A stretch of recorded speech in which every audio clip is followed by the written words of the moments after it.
create a table. Click to layout. Click create plot oblique table. Shortcut command is RPT.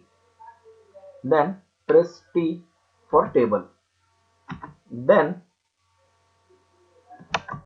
press T for town planning table and click outside and enter text height, enter precision, area for FSI, then select plot number and press enter.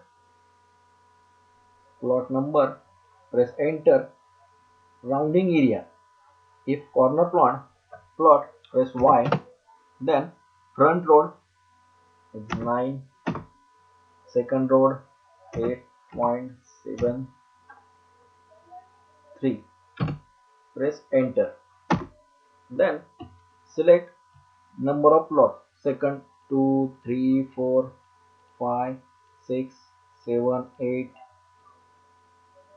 are same, front road 9 meter. Then press enter. Rounding area no, press front road 9 meter, press enter. Then select same process,